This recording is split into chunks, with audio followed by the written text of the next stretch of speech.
Papa m'a suspendu de la maison, jusqu'à ce que je m'excuse auprès de ma sœur, l'enfant chéri. J'ai simplement répondu, d'accord.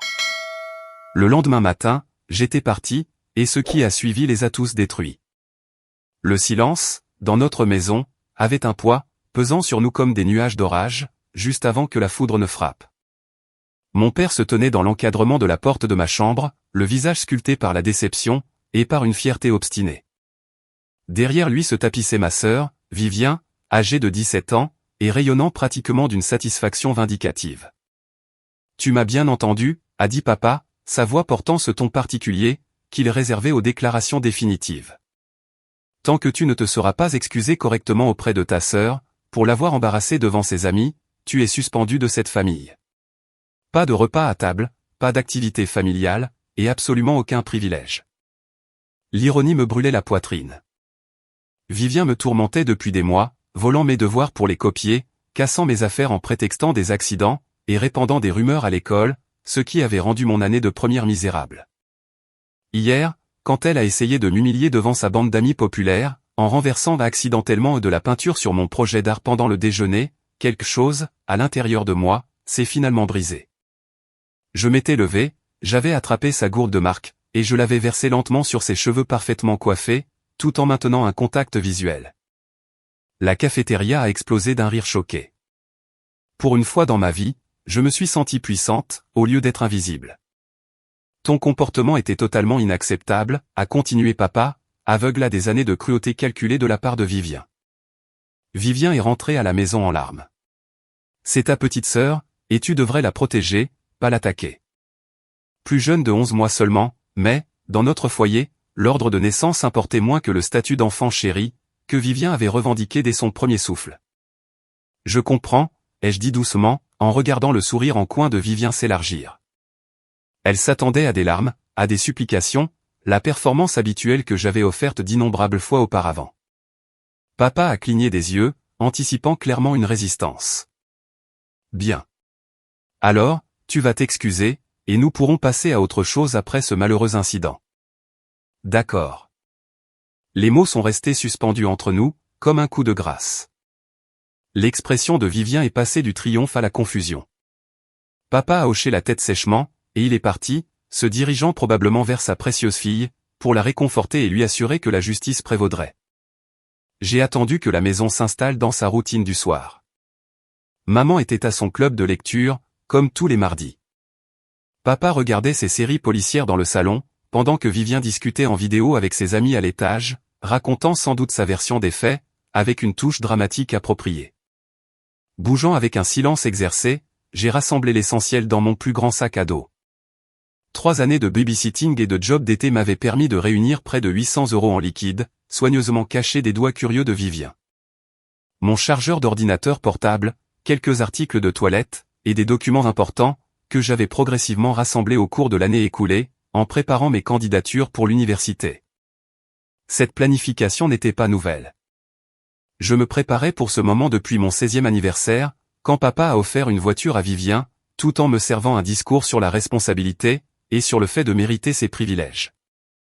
Cette nuit-là, allongé dans mon lit, en écoutant Vivien faire vrombir le moteur dans l'allée, j'avais commencé à faire des recherches sur les lois d'émancipation, et sur les solutions de logement alternatives. Mon téléphone a vibré, annonçant un SMS de ma meilleure amie, Kazé. « Tout va bien ? Vivien a posté un truc vraiment méchant sur toi sur Instagram. » Le timing était parfait. J'ai rapidement répondu, urgence familiale, je reste chez des proches dans un autre état pour un moment. Je t'expliquerai plus tard. Avant le lever du jour, je me suis glissé par la fenêtre de ma chambre, le même chemin que j'avais utilisé pour mes escapades nocturnes, afin de préserver ma santé mentale au fil des années. L'air du matin me paraissait différent sur la peau, chargé de possibilités, au lieu d'être rempli de terreur. La gare routière Greyhound, au centre-ville, était exactement aussi déprimante que prévu, mais la vieille dame, derrière le guichet, avait des yeux gentils. « Pour où, ma chérie ?»« Chicago », ai-je répondu, ayant cherché pendant des mois des villes avec un bon marché de l'emploi, et des logements abordables. Allez simple. Le bus s'est éloigné de tout ce que j'avais toujours connu, à exactement 7h42. J'ai calculé que mon absence ne serait pas découverte avant le dîner, quand papa me convoquerait inévitablement pour un rituel d'excuses formelles. Mon téléphone est resté éteint pendant tout le trajet de 8 heures.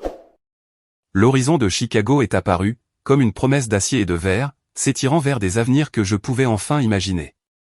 Le 1K du centre-ville proposait des logements temporaires pour les jeunes adultes, et la travailleuse sociale, Madame Rodriguez, m'a aidé à comprendre mes options. L'émancipation est compliquée pour les jeunes de 17 ans, a-t-elle expliqué, lors de mon entretien d'admission. Le processus prend généralement plusieurs mois, nécessite une documentation approfondie, et de multiples audiences au tribunal. Mais nous pouvons vous aider à démarrer, tout en vous fournissant un logement temporaire sûr. J'avais été intelligente dans la collecte de preuves, au cours de l'année écoulée. Des captures d'écran des publications cruelles de Vivien à mon sujet sur les réseaux sociaux, des photos de mes affaires détruites, des enregistrements vocaux des punitions de plus en plus dures de papa, pendant que Vivien échappait aux conséquences pour un comportement identique. Et un journal, documentant les incidents de favoritisme, sur une période de 3 ans. Le genre de documentation systématique, que les juges des tribunaux aux affaires familiales avaient besoin de voir. C'est très complet, a dit Madame Rodriguez, en examinant mon dossier de preuves. Mais je dois vous prévenir, la procédure légale prendra probablement de 4 à 6 mois, et vos parents seront informés une fois que vous aurez déposé le dossier. Êtes-vous préparé à cette confrontation? J'ai hoché la tête, ayant anticipé ce délai. Le but immédiat était d'avoir un logement sûr, et un revenu, pas une résolution juridique instantanée. Le programme de logement pour les jeunes du 1K fournissait une petite chambre, et un accès aux services d'aide à l'emploi. J'ai passé ma première semaine à Chicago à arpenter les rues, près de l'université de Paul, à la recherche de postes de niveau débutant, capables de couvrir mes dépenses de base. Le poste au café est arrivé grâce au coordinateur de l'emploi du 1K, qui avait développé des relations avec des entreprises locales, prêtes à embaucher des jeunes en situation de transition. La propriétaire, Maria Santos, était une immigrée de première génération, qui comprenait le désespoir et la détermination.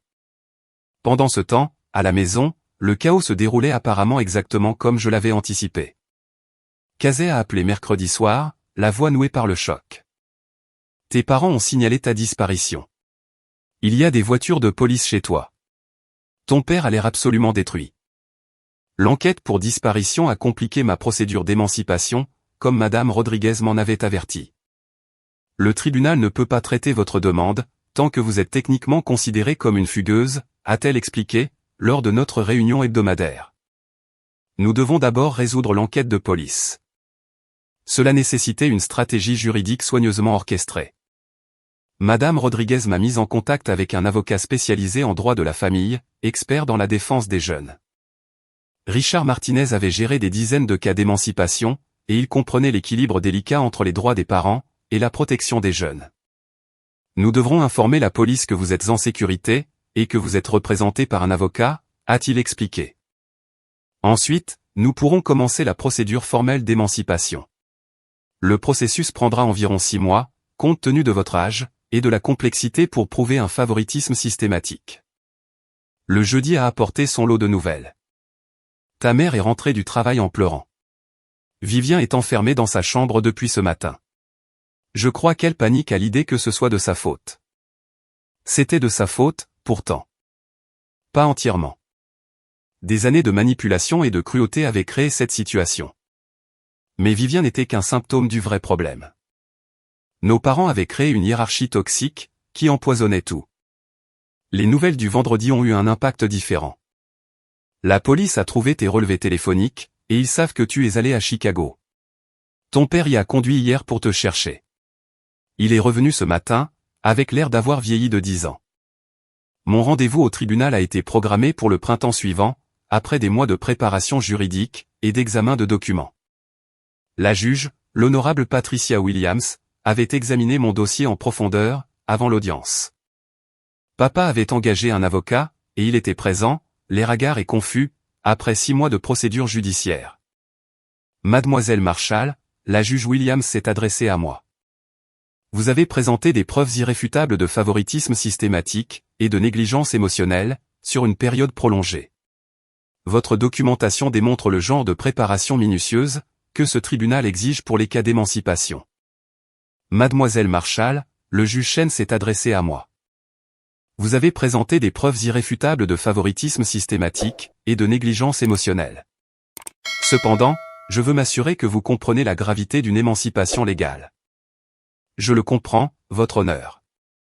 J'ai fait des recherches approfondies, et j'ai des systèmes de soutien en place.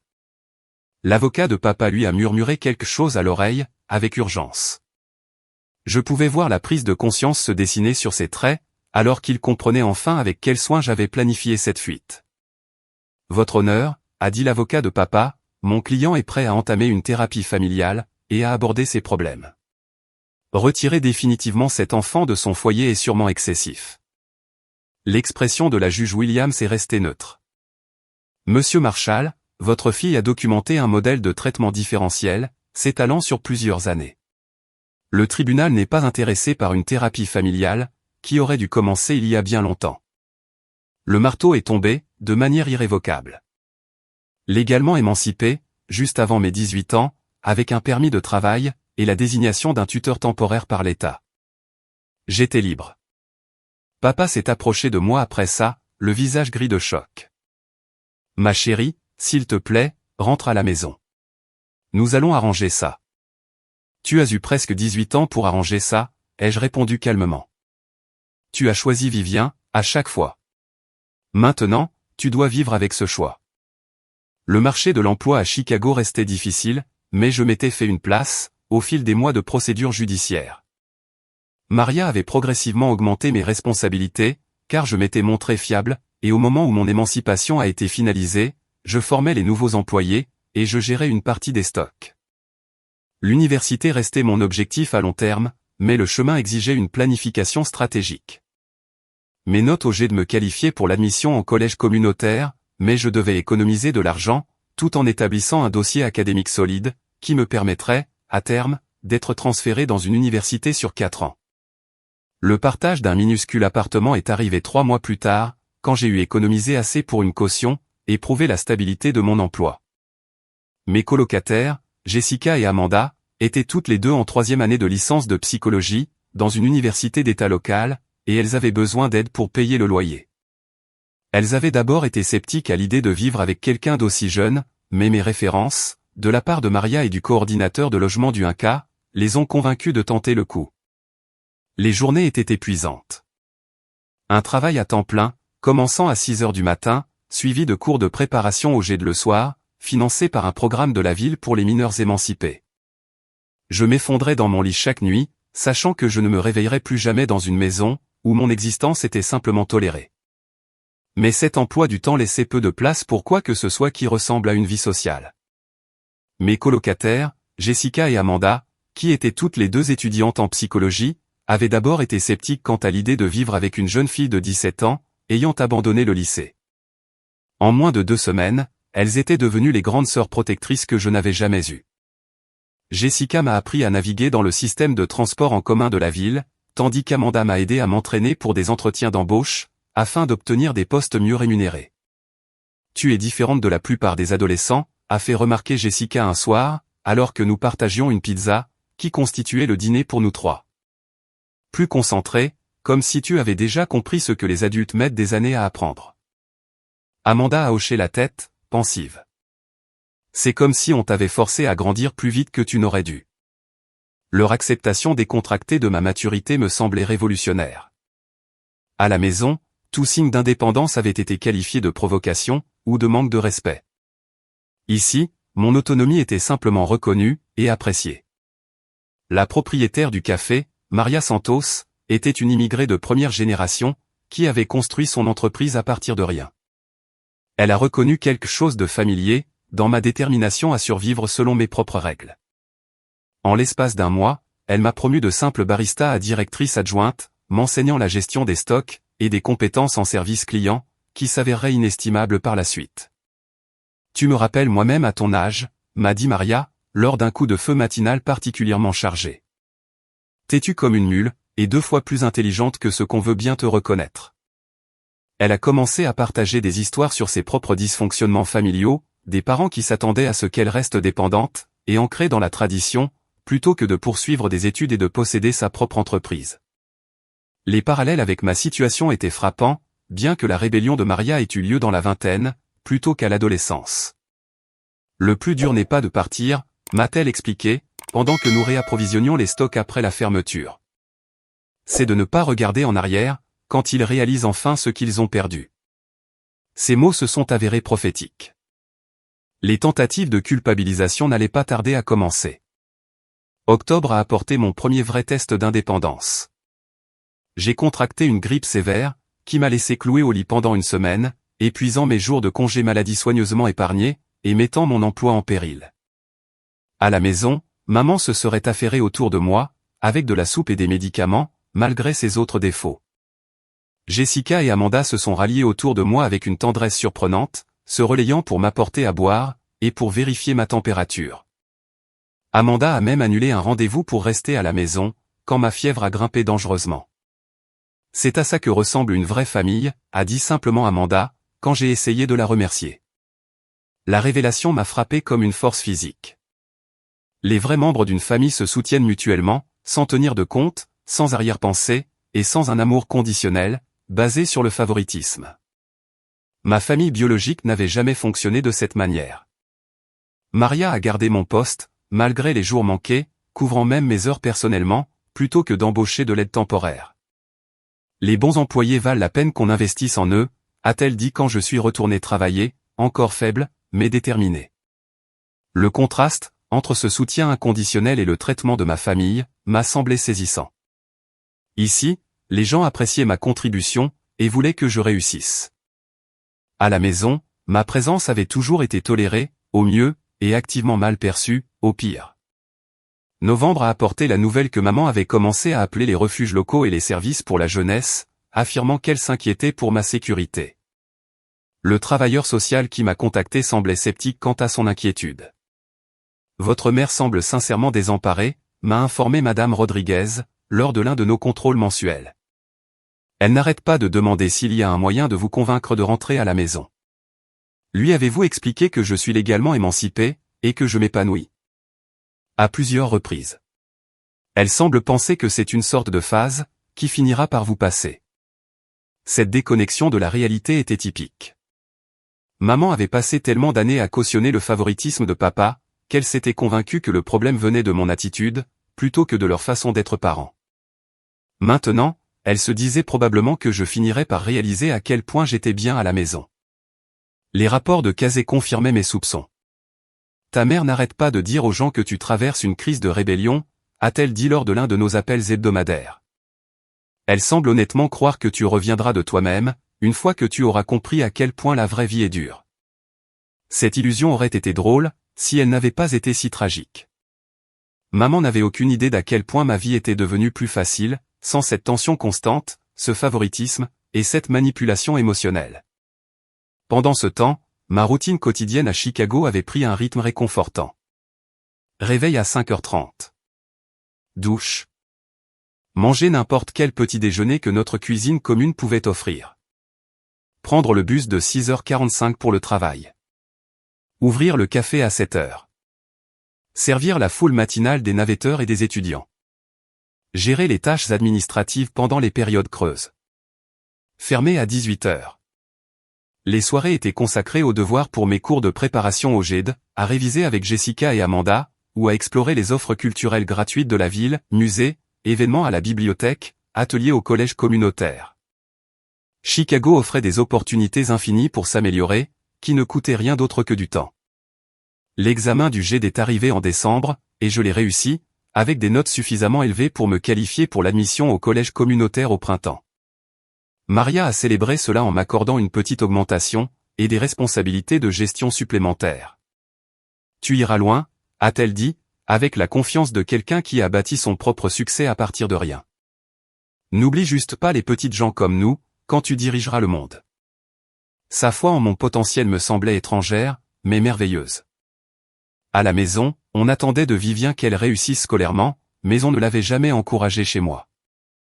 Ici, chaque petite victoire était célébrée sincèrement. L'hiver à Chicago testait la résilience de tout le monde, mais je trouvais ce climat rude étrangement réconfortant. Chaque tempête de neige à laquelle je survivais, chaque matin glacial que j'endurais, prouvait ma capacité d'indépendance. Les défis physiques de la vie en ville faisaient pâle figure, en comparaison des défis émotionnels auxquels j'avais dû faire face chez moi. Noël approchait, avec étonnamment peu de difficultés émotionnelles. Jessica et Amanda m'ont invité à rejoindre leur famille pour les fêtes, mais j'ai choisi de faire des gardes doubles à la place, gagnant un salaire de jour férié, et leur laissant plus de temps avec leurs proches. « Tu es sûr ?» a demandé Amanda. « Mes parents adoreraient te rencontrer, et ma mère cuisine toujours pour une armée. » L'invitation était sincère et gentille, mais je n'étais pas prête pour des expériences de famille de substitution. Mon indépendance était trop récente, trop précieuse pour risquer de la diluer avec une chaleur familiale d'emprunt. Le jour de Noël, au café, a été calme, mais paisible.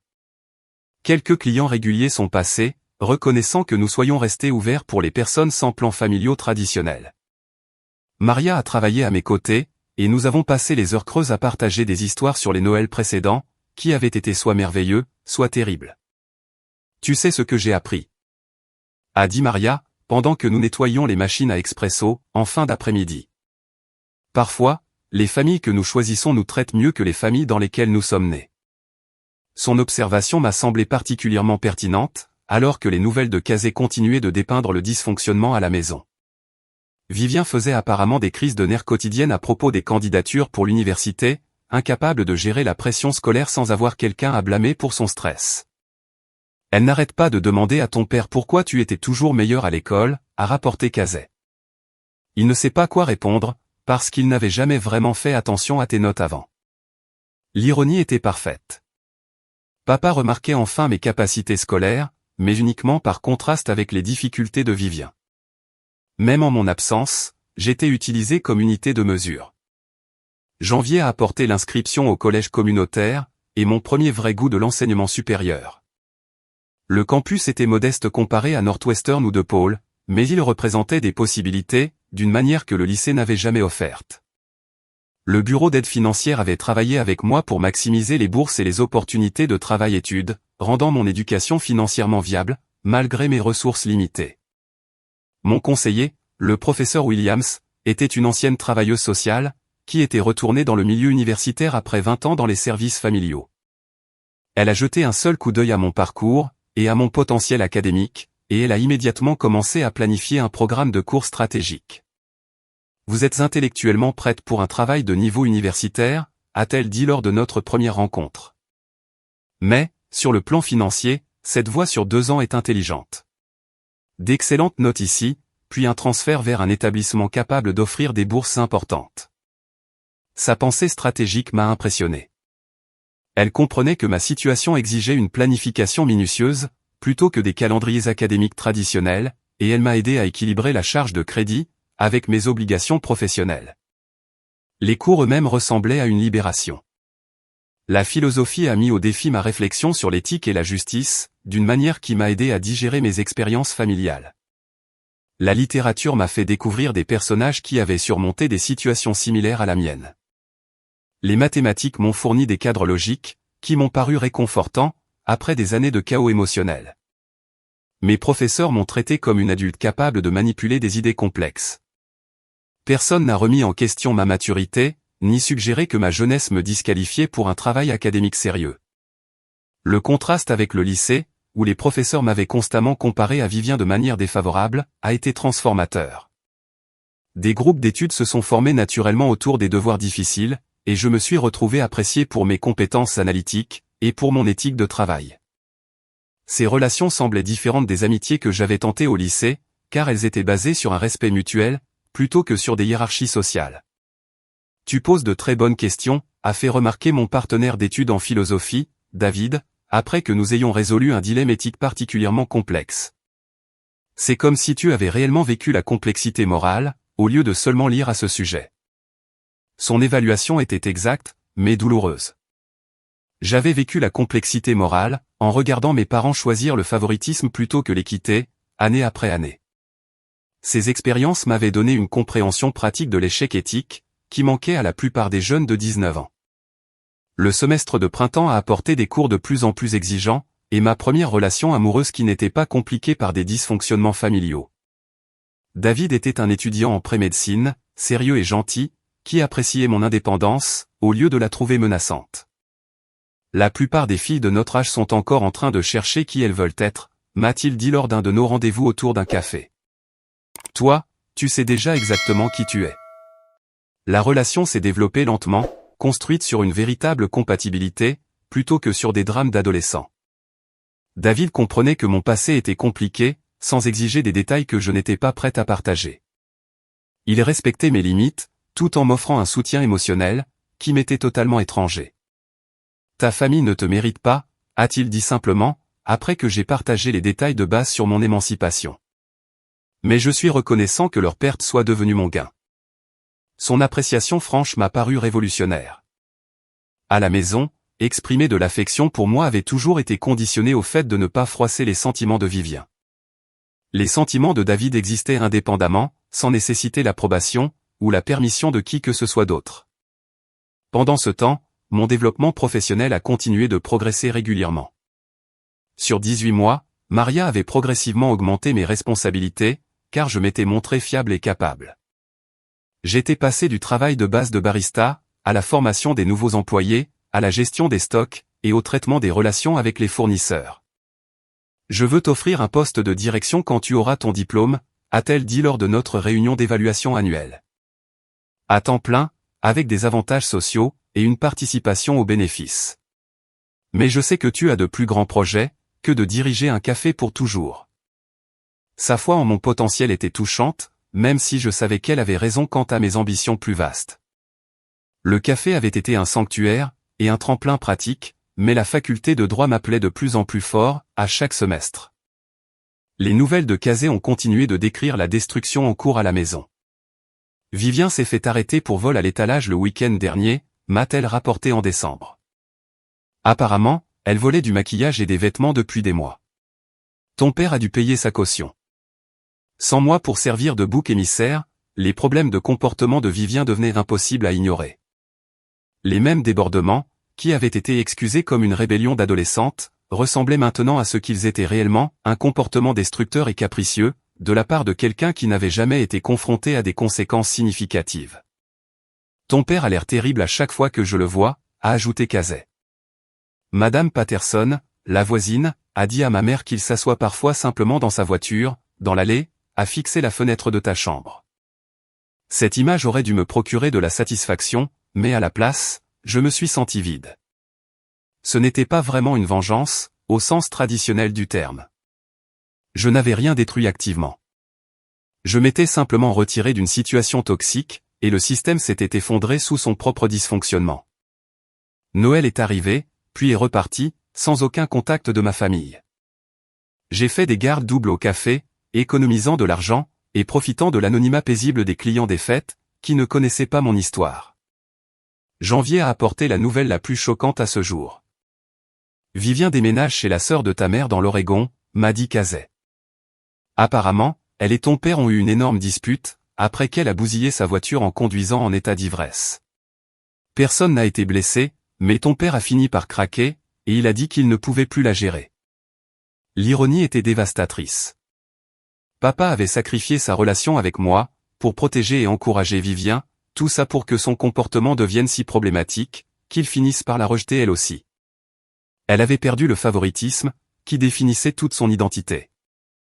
Il est complètement seul maintenant, a continué Kazé. La maison est à vendre.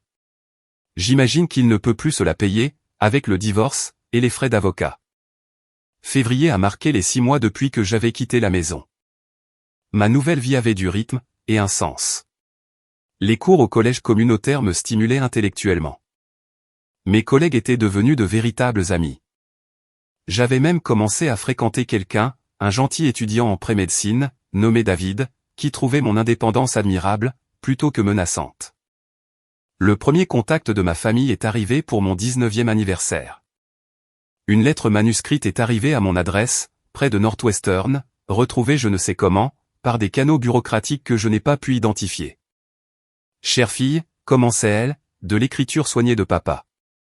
Je sais que tu ne veux probablement pas entendre parler de moi, mais j'ai besoin que tu comprennes à quel point je suis désolé. Ta mère et moi avons suivi une thérapie, ensemble et séparément, et nous commençons à comprendre à quel point nous t'avons fait défaut. La lettre s'est poursuivie sur 3 pages, détaillant leur prise de conscience grandissante, concernant le favoritisme que j'avais enduré. Papa racontait avoir regardé des vidéos de famille, et avoir été horrifié par la façon si différente dont il traitait ses filles. Il a écrit sur les difficultés de Vivien, et sur sa prise de conscience que le fait de la cautionner l'avait finalement blessée, elle aussi.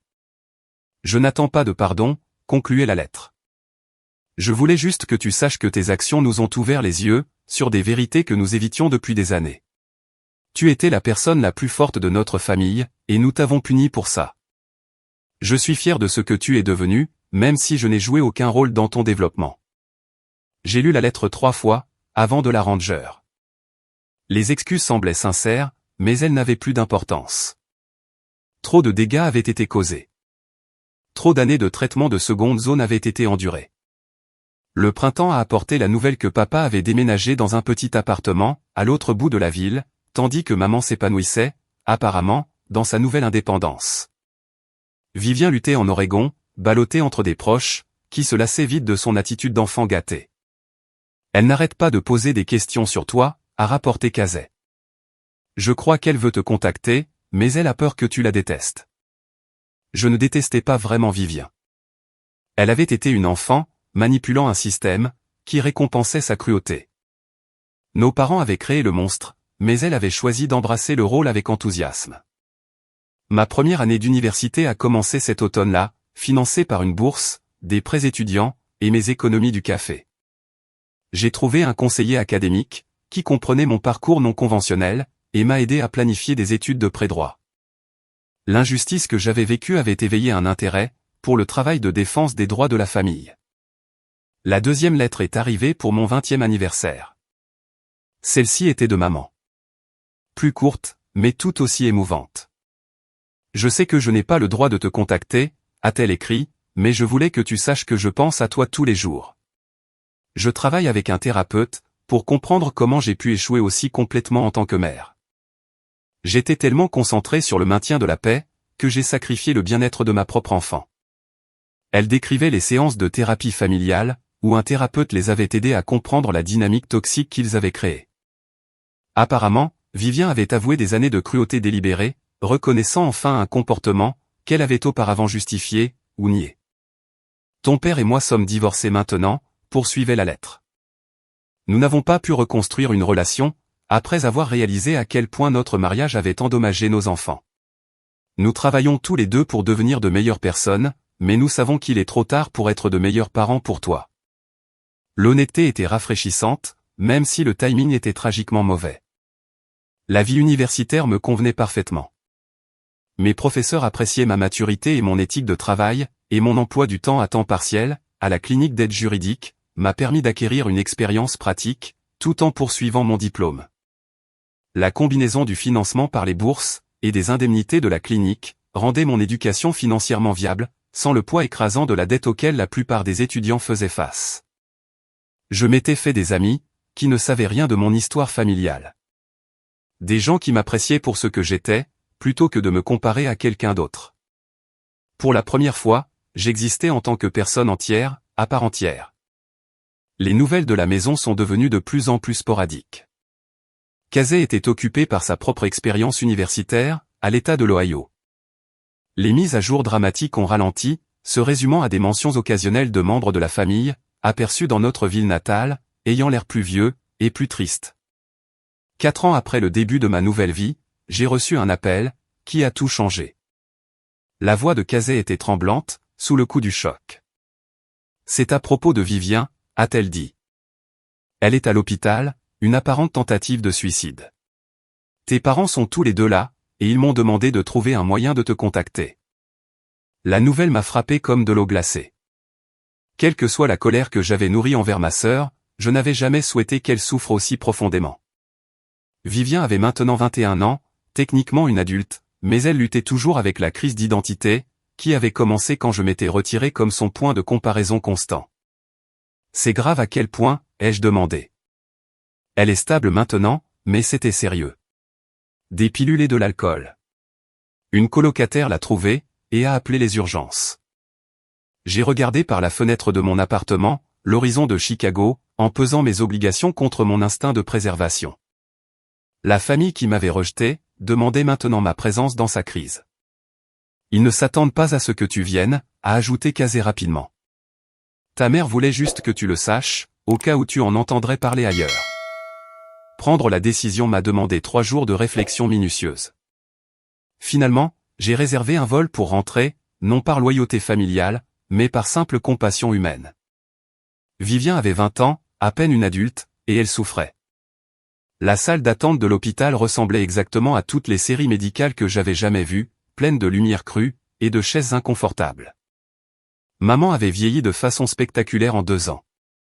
Ses cheveux étaient maintenant gris, et son visage était marqué par le stress. Papa avait l'air encore pire, maigre et creusé. Ils se sont tous les deux levés en me voyant, incertains, et pleins d'espoir. Merci d'être venu, a dit simplement maman. Je sais que tu n'y étais pas obligé. Comment va-t-elle, ai-je demandé, sautant l'étape des retrouvailles émotionnelles. Elle récupère physiquement, a répondu papa. Mentalement, elle lutte depuis des mois. Le thérapeute dit qu'elle fait face à une dépression, et à une anxiété, qui ont probablement commencé il y a des années. Nous nous sommes assis dans un silence gêné, jusqu'à ce qu'un médecin émerge avec des nouvelles. Vivien était réveillé, et demandait à me voir, ce qui a surpris tout le monde, moi y compris. La fille dans le lit d'hôpital ne ressemblait en rien à l'oppresseur confiant dont je me souvenais.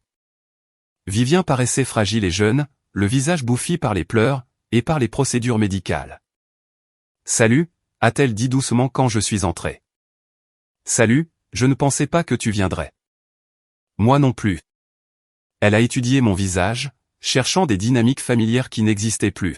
« Tu as l'air bien, heureuse. » « Je suis heureuse. »« Je suis contente », a-t-elle dit, et elle le pensait. « J'ai beaucoup pensé à toi, à tout ce qui s'est passé. » La conversation qui a suivi ne ressemblait à aucune autre que nous ayons jamais eue. Vivien a parlé de ses années de thérapie, et de comment elle avait compris, lentement, à quel point le favoritisme nous avait endommagés toutes les deux. Elle a décrit le sentiment d'être vide et sans but, sans la compétition constante qu'elle avait été entraînée à gagner. J'ai construit toute mon identité sur le fait d'être meilleure que toi, a-t-elle avoué. Quand tu es parti, j'ai réalisé que je ne savais pas qui j'étais, sans cette comparaison. Cette introspection était plus mature que ce que j'avais attendu d'elle. Et qui es-tu maintenant? Je suis en train de le découvrir. C'est plus difficile que je ne l'aurais cru.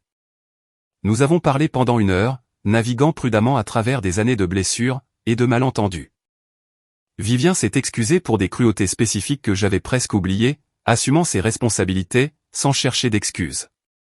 Je n'attends pas de pardon, a-t-elle dit, faisant écho à la lettre de papa. Je voulais juste que tu saches que je comprends que ce que j'ai fait était mal. Tu mérites tellement mieux de nous tous. Ces excuses semblaient différentes des lettres de nos parents. Vivien avait tout perdu, elle aussi, son identité, sa structure familiale, son sens du but. Elle comprenait les conséquences, d'une manière qui forçait à grandir. Avant de partir, j'ai rencontré brièvement maman et papa, dans la cafétéria de l'hôpital. Ils avaient l'air nerveux, incertains de la manière d'interagir avec la fille qu'ils avaient fait fuir. « Tu as bien réussi pour toi-même », a dit maman, en étudiant ma posture confiante, et mes vêtements professionnels. Ta tante Paula a mentionné avoir vu un article sur toi, dans la newsletter du collège communautaire, sur la liste du doyen. Oui, je suis transféré à Northwestern l'automne prochain, pour des études préparatoires en droit. La fierté a vacillé sur le visage de papa, avant que la culpabilité ne la remplace. C'est merveilleux. Nous sommes fiers de toi, même si nous n'en avons pas le droit. La conversation est restée superficielle, chacun ayant peur de déclencher des émotions plus profondes. Nous étions des étrangers maintenant, connectés seulement par un ADN partagé, et par une histoire douloureuse. Resteras-tu en contact, a demandé maman, alors que je me préparais à partir. Je ne sais pas, ai-je répondu honnêtement. Tout ça est encore très compliqué pour moi. Le vol de retour vers Chicago m'a donné des heures pour analyser ces retrouvailles. Voir la destruction de ma famille n'avait pas apporté la satisfaction que j'avais imaginée autrefois. Au lieu de cela, je ressentais un mélange complexe de tristesse, de soulagement, et quelque chose qui se rapprochait d'une conclusion. Vivien et moi avons commencé à échanger des emails occasionnels, après sa sortie de l'hôpital, de brèves nouvelles sur les progrès de sa thérapie, ses projets universitaires, et sa guérison progressive. Elle fréquentait une université d'État dans l'Oregon, étudiant la psychologie, et travaillant pour comprendre les dynamiques qui avaient façonné notre enfance. Je crois que je veux aider d'autres familles, a-t-elle écrit dans un email, peut-être empêcher d'autres frères et sœurs de traverser ce que nous avons vécu. L'ironie n'a échappé à aucune de nous deux. Nous avons toutes les deux fini dans des professions d'aide, façonnées par nos dynamiques familiales traumatisantes, de manière différente, mais parallèle. Ma relation avec nos parents est restée minimale. Des cartes de Noël étaient échangées, brèves et polies. Ils ont respecté mes limites, sans pousser pour une connexion plus intime, semblant comprendre que certains dommages étaient permanents. Northwestern m'a accepté, avec une bourse partielle, en reconnaissance à la fois de mes résultats scolaires, et de mon expérience de vie. Ma lettre de motivation, portant sur les dysfonctionnements familiaux et la résilience personnelle, avait apparemment touché les examinateurs.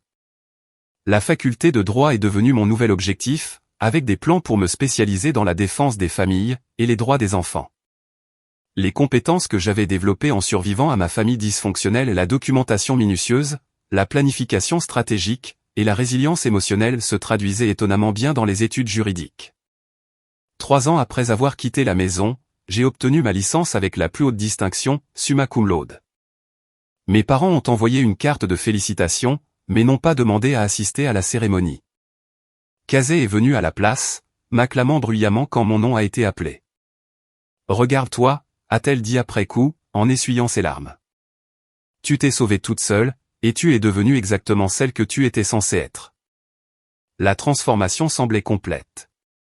Je n'étais plus la fille rejetée, le bouc émissaire, l'enfant invisible luttant pour des miettes d'attention. J'étais ma propre personne, accomplie et indépendante, construisant une vie basée sur mes valeurs, plutôt que sur les dysfonctionnements de ma famille. Les lettres d'acceptation en faculté de droit sont arrivées le printemps suivant. J'ai choisi Georgetown, attiré par leur clinique de droit de la famille, et par leur programme de défense des droits. Ma déclaration personnelle, sur le fait de grandir dans un foyer toxique, avait apparemment impressionné les comités d'admission à travers le pays.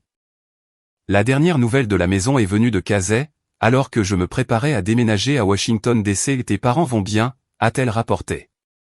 Ils se voient occasionnellement lors de séances de thérapie familiale, pour travailler à comprendre ce qui a mal tourné.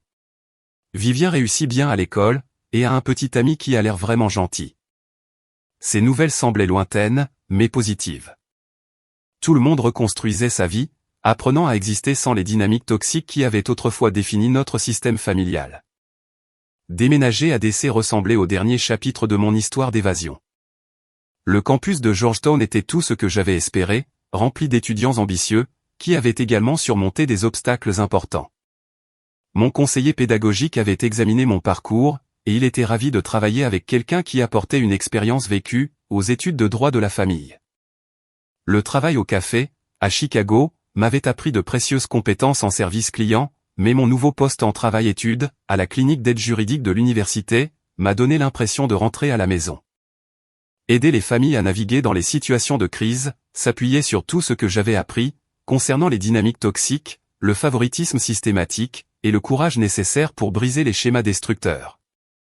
Mon premier cas impliquait une adolescente, cherchant à s'émanciper de parents, qui avaient, à plusieurs reprises, choisi son jeune frère plutôt que son bien-être. Les parallèles avec ma propre expérience étaient frappants, mais j'ai maintenu des limites professionnelles, tout en m'assurant qu'elle recevait le soutien, que j'avais tant espéré pendant mes propres épreuves. Comment avez-vous su exactement de quelle documentation j'avais besoin? A-t-elle demandé lors de notre 3e réunion.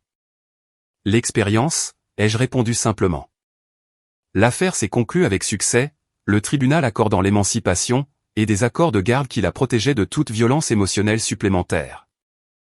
La regarder sortir du palais de justice, avec soulagement et espoir, m'a rappelé pourquoi j'avais choisi cette voie. 5 ans avaient passé, depuis que j'avais répondu au d'accord à l'ultimatum de mon père, et tourné le dos à tout ce que j'avais toujours connu. La jeune fille effrayée de 17 ans, qui était montée dans un bus Greyhound pour Chicago, n'existait plus. À sa place se tenait quelqu'un de confiant, de diplômé, et de déterminé, une jeune femme de 22 ans, préparant son entrée en faculté de droit. Mon téléphone a vibré avec un SMS inattendu de Vivien, j'ai vu un article en ligne sur la clinique de droit de la famille de Georgetown. Il parlait d'une étudiante qui s'était émancipée à 17 ans, et qui aidait maintenant d'autres familles. Je suis fier de toi. Le message était simple, mais profond. Ma sœur, qui m'avait autrefois tourmenté sans relâche, reconnaissait, et célébrait maintenant mes réussites. La guérison entre nous restait incomplète, mais un respect sincère avait remplacé l'hostilité compétitive. Ce soir-là, j'ai marché sur le campus historique de Georgetown, réfléchissant au voyage inattendu qui m'avait amené ici. L'ultimatum de papa était censé être une punition, un moyen de forcer ma soumission par l'isolement. Au lieu de cela, il était devenu le catalyseur de la décision la plus importante de ma vie. La famille qui m'avait rejeté, pour m'être défendue, s'était finalement détruite elle-même, par son propre dysfonctionnement. Pendant ce temps, j'avais construit quelque chose de magnifique, à partir des cendres de ce rejet, une carrière dédiée à la protection des autres, contre le type de favoritisme systématique, qui m'avait presque brisé. La vengeance n'avait pas été intentionnelle, mais elle était totale. J'étais devenu tout ce qu'ils m'avaient empêché d'être, quand je vivais sous leur toit. Le succès, le bonheur, et le sentiment d'avoir un but, avaient remplacé la colère et la douleur, que j'avais portées pendant tant d'années. En passant devant le bâtiment de la faculté de droit, où je passerai les 3 prochaines années, j'ai réalisé que la fille effrayée, qui désirait autrefois désespérément l'approbation de son père, avait évolué, pour devenir quelqu'un qui n'avait besoin de la validation de personne. Cette transformation valait plus que toutes les excuses qu'il pourrait offrir. L'histoire, qui avait commencé avec une fille suspendue, s'était terminée avec une femme qui avait trouvé sa propre voie, et qui avait dédié sa vie à aider les autres à trouver la leur. Parfois, la meilleure vengeance est simplement de devenir la personne que vous étiez censé être depuis le début.